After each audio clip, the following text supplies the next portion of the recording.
Croeso, welcome back to Cottage Diary. I'm so sorry that we haven't given you the promised garden tour videos over the summer. Life has just got away from us. Daisy's been very busy with work experience. She's had an internship. Some of you may know that Daisy wants to be a fungi expert, a wild fungi expert, and she's been doing work experience in various places over the summer for that. So we haven't had a lot of time when she's been here. So when she has been here, we've been off having adventures. So the garden has been sort of slightly neglected and the weather hasn't been great. So it's been quite difficult to sort of fit in times where we can film it. So anyway, without further ado, I'm going to give you a very quick tour of the garden in late September.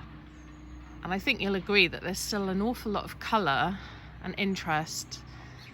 And though a little bit sort of everything's gone huge because of lack of light and flopped quite a lot because we're on a steep slope, there is lots of food for wildlife, which is the main thing. So I'm going to do some general shots of the garden, and then I'll just focus in on some of my favourite plants that are currently in flower at the end of September.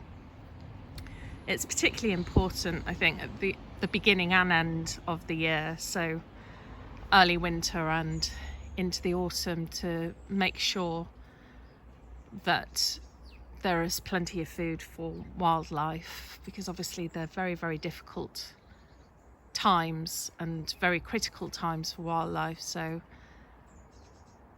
obviously we're going into winter in a couple of months, and so wildlife needs to have had as much food as it can before it has to deal with that.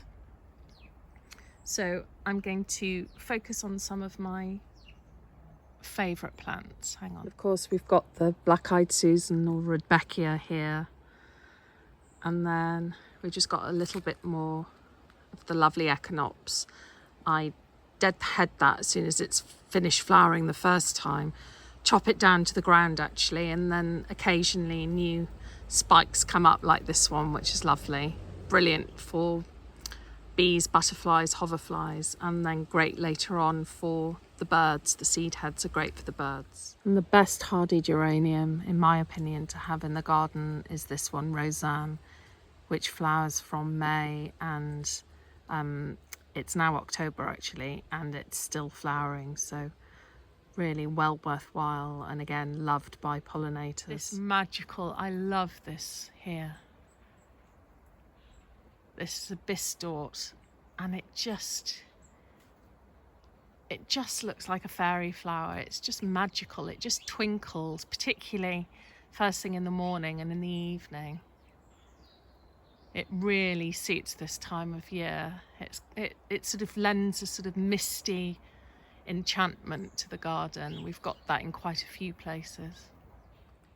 We're unable to grow delphiniums because the slugs and snails like them too much, but what we have started growing this year, it's only just coming to flower, it's quite late flowering actually, this one, is a monk's hood.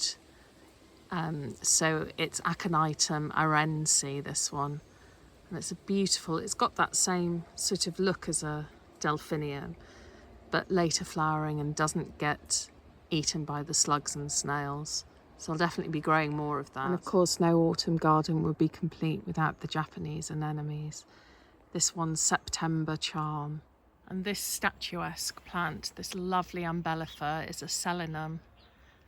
And I absolutely love it. I love umbellifers anyway. But this one is gorgeous because I don't know if you can see, but it's got lovely sort of dark purple stems. And then huge, huge heads. And again, loved by bees and butterflies, and it's the latest flowering umbellifer in our garden anyway. And those of you that watched our April and May tour will notice this little friend is unbelievably still flowering for me. So this is the scabious butterfly blue, which has been flowering since April, and yeah, it's still hanging on. We've still, if you keep deadheading it, it will still produce flowers for you. Amazing. And look, we've got a little friend. We've got a little friend on one of the flowers there now. Oh, the phone won't focus. I think you can probably still see him though. Here's the Honesty, which has now gone to seed and is just magical. This is one. Look at these seed pods. They're just beautiful, lovely in flower arranging, but I like to leave them just in the garden. I think they're gorgeous. And then this is the Viburnum opulus that I showed you in May, which at the time was full of blossom, and now, as you can see, it's full of berries, though actually this was completely covered and the blackbirds have already scoffed most of them. Now, this is my favourite phlox in the garden, but I'm so sorry, I cannot remember what it is. I did so much research into what phlox I wanted, because I wanted a very, very pale pink one that was very, very long flowering, and this again, it's been flowering since late June and still got lots of flowers on it. I've got a few in the garden, but if I do end up remembering what it is, then I will put it in the description down below, but I'm so sorry that I can't remember what it is.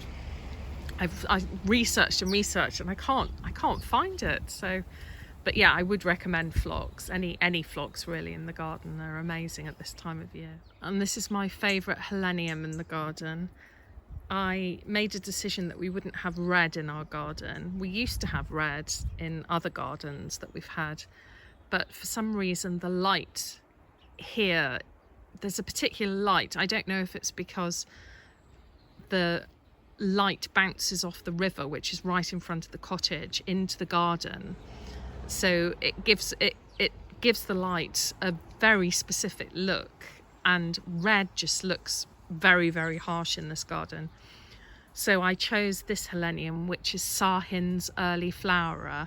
So if you want a helenium but also for whatever reason don't want red, then this is the one for you. So it flowers from early July, sometimes late June, and yes, it's just got sort of orangey, yellow, coppery tones to it. And this amazing plant is by far my favourite aster. It's very difficult to get here in the UK for some reason. It's absolutely stunning. Nobody else seems to have heard about it. But again, from my research, I wanted a really, really deep, rich, jewel-like aster in the garden, and this certainly does not disappoint. This is called Helen Picton.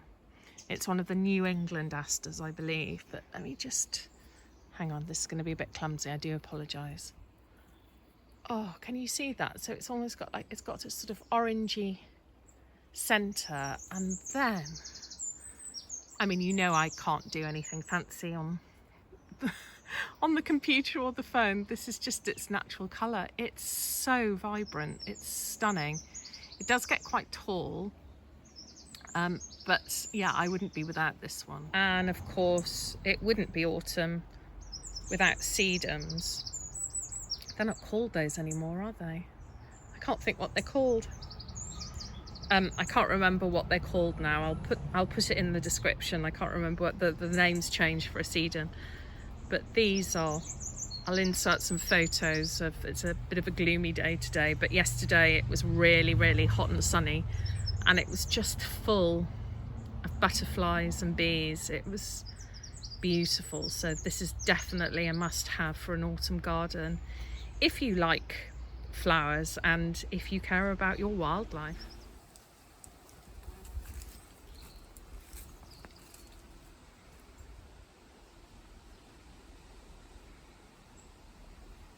I love this shrub here as a contrast, as a background to the rest of the plants in the garden. This is Physocarpus Diablo. Isn't that gorgeous? It's a chocolatey, browny, purpley colour. Oh, it's just stunning. It has little flowers in the early summer, and then it has berries, though it doesn't, I think they may have already been eaten. I think they might be the sort of the remnants of berries that are the same sort of colour as this in the autumn. It's absolutely gorgeous. I mean, look at it with the rudbeckia in front of it, just stunning. Feed a few always does very well at this time of year, keeps going. This is a British native and good for migraines, and again, really loved by pollinators. Such a pretty plant as well. And my favourite climbing rose is still in flower again. This has been flowering since May. This is blush noisette, which, if you can only grow one rose in your garden, I would probably recommend this one. It's amazing. It's pretty. It's a climber but doesn't get too tall or unruly. It's got a lovely little delicate rose scent. It's brilliant for pollinators. So it's a semi-double, so they can still get in there, and they certainly do. It's always humming with wildlife, and it just repeat flowers. You just pull off the dead heads, and in a week you'll have new buds. It's an amazing rose. And this beauty is Helianthus lemon queen. It's a perennial sunflower, and again, oh, it's such a good resource for the bees and butterflies. I mean, even today on a gloomy day, you can probably see it's absolutely covered. Pretty much every flower is covered in bees. And again, it's just such a lovely late flowering thing. And can you see that lovely clematis there? It's some sort of clematis tangutica. I think it might be Helios. But not only, let me zoom in. Look at those flowers, absolutely gorgeous flowers. But I love it just as much for the seed heads, which at this time of year just again give that sort of frothy, misty, enchanted look to the garden.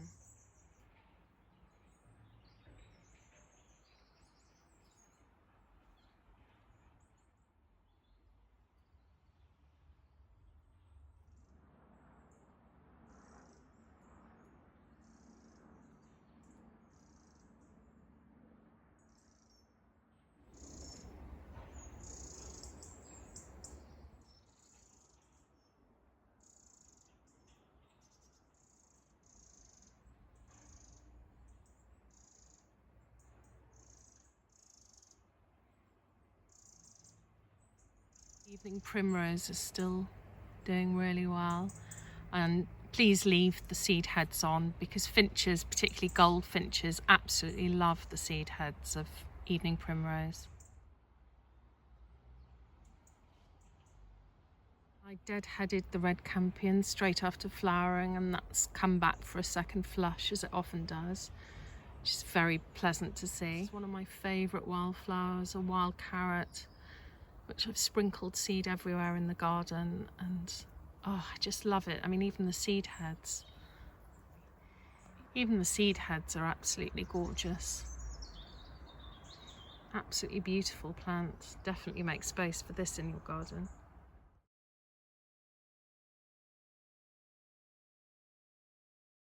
And we just love growing jolly calendula, or pot marigold as it used to be called. You can add it to food, and it's really good if you want to make your own skincare and lip balms. It's just very jolly, isn't it? And brilliant again for wildlife. Just keep deadheading it and it'll carry on till the first frosts.